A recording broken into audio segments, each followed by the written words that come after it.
G'day folks, this is Greg Judy at Green Pastures Farm. Just putting in another strip of winter stockpile grazing here.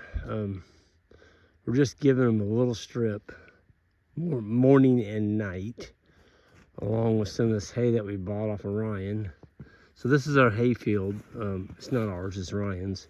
But this is the second year we've done this, where we buy the hay from him and then we just move it off the field over here. Dave and Sue's over here. This is land we've had leased for a long time. And we got water over there. We also have water on the far end of the field over here. It's a creek. But right now we're using the, there's an 800-gallon tank over here that we're using water out of. It's coming out of a pond. It's gravity, 2-inch brass valve for 320 head. And it's working good. This morning, it was 17 degrees. There was no ice on that tank. In other words, those cattle had drank enough water through the night that they never let that tank freeze. Isn't that beautiful? There's the moon coming up. You got this kind of a red. It's just more prettier than y'all can see in the video. Videos or pictures never equal what you can see. There's a real orange hue back over there. It's just gorgeous evening. There's no wind, absolutely none.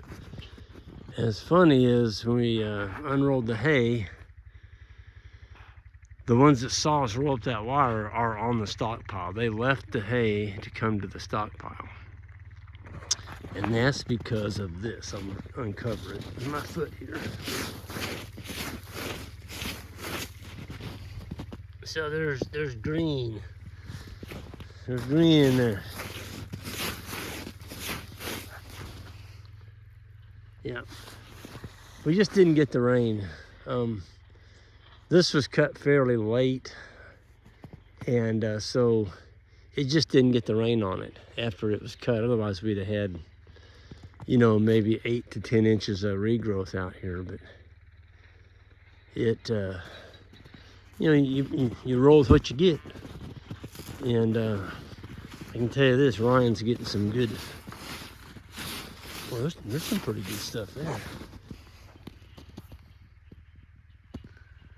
Kentucky 31 fescue, and there's a little plant of broom sedge. This is called bankruptcy grass. The old Missouri guys called that bankruptcy grass. I've heard it called broom sedge. It is a warm season plant, but it's a bad one. Mother Nature puts that there when nothing else will grow.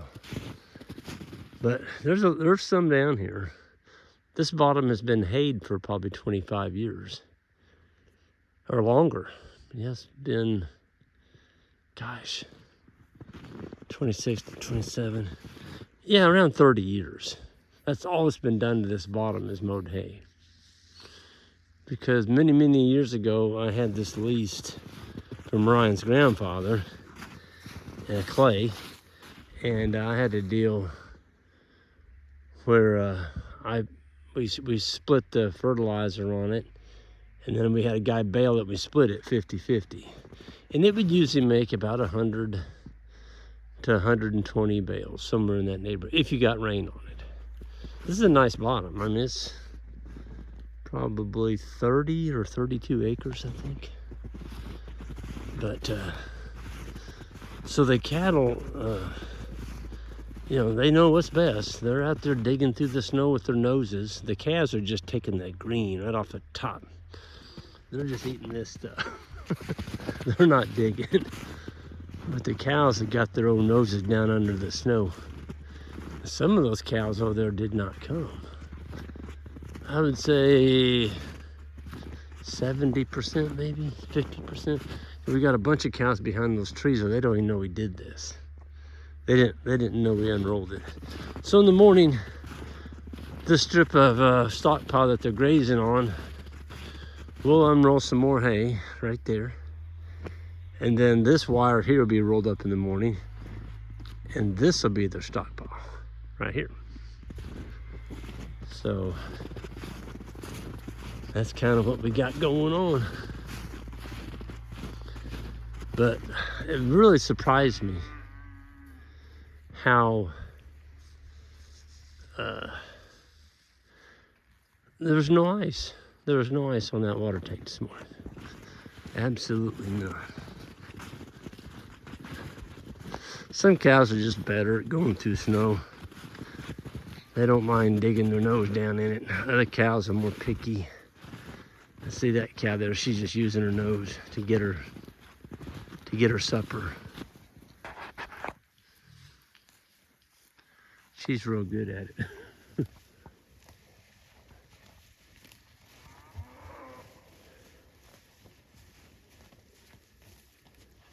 That green grass is sweet. You know, it tastes good too.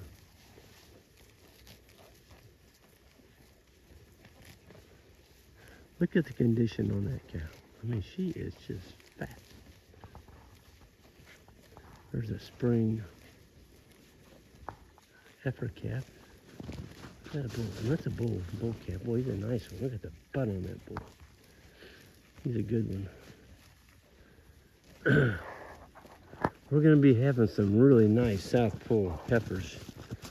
They're from our genetics. They're actually located in Lincoln, Nebraska. And there's 2 bred heifers.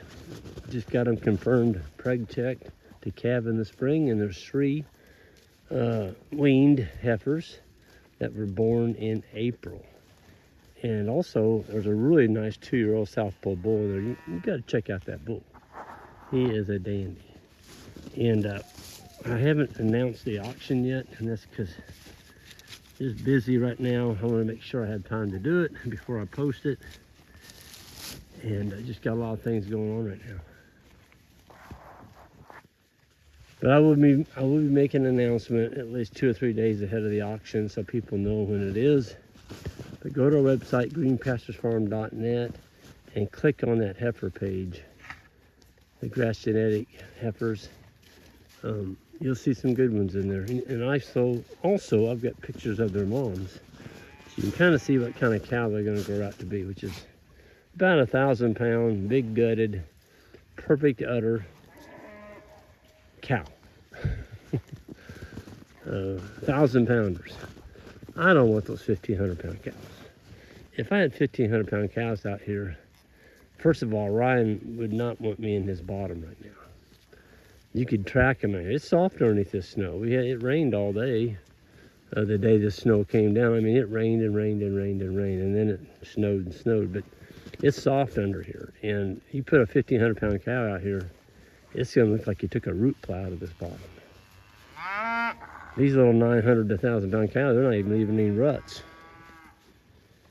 There's no mud out here. There's no imprints.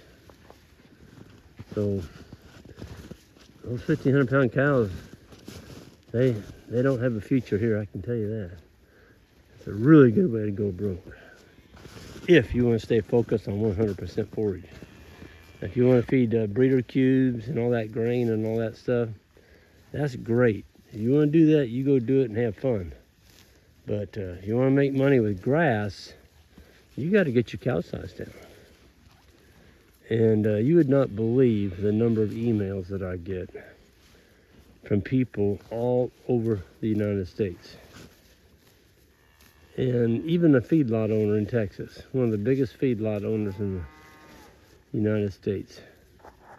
You know what he said? He said, that's the right size cow right there if you want to make money on forage. He said that. I'm not going to tell you who it was. I can tell you he feeds hundreds of thousands of cattle. And he would probably be shot if somebody heard him say that. Because everybody, the packers, they want them big, big, big, big, big. The poor cattleman that's trying to raise these monster cattle, they're going broke. I wonder why the cow numbers are so low in the United States. It's people losing money. They got tired of it, sold the cows.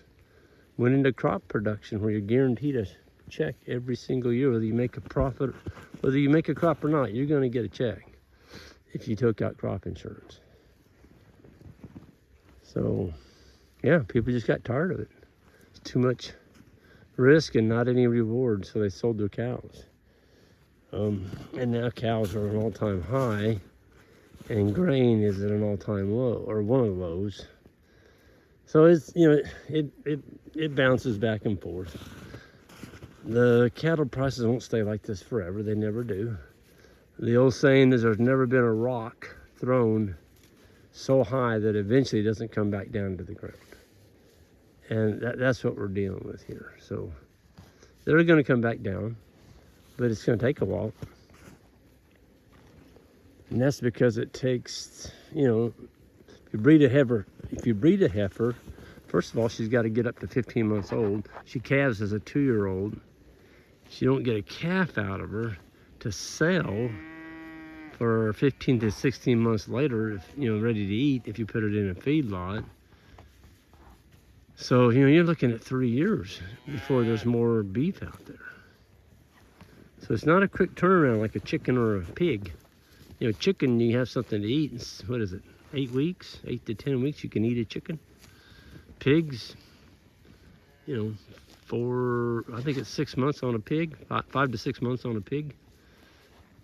So cattle are different. You know, they take longer. They're bigger animals, and it just takes longer to get one finished. So, but they rock the world. You could put a chicken out here in this bottom, and he'd be great coyote food. There's no way that chicken's gonna make it out here, not with what these cows are eating tonight. A pig, you could put a pig out here, he's gonna starve to death. You gotta feed that pig some corn or some soybean meal or some barley or something. You can't put a pig on the snow and expect him to live. He's not gonna do it. So cattle are the ultimate tool for land reclamation. Anyway, I'm gonna get out of here. It's getting dark, and I'm gonna get out of here. It's getting colder by the minute. My fingers are about froze off. And we'll see y'all next time. Don't forget, we got that auction coming up on those South Pole heifers and that grass genetic bull. greenpasturesfarm.net. That's where it's gonna be held. Take care.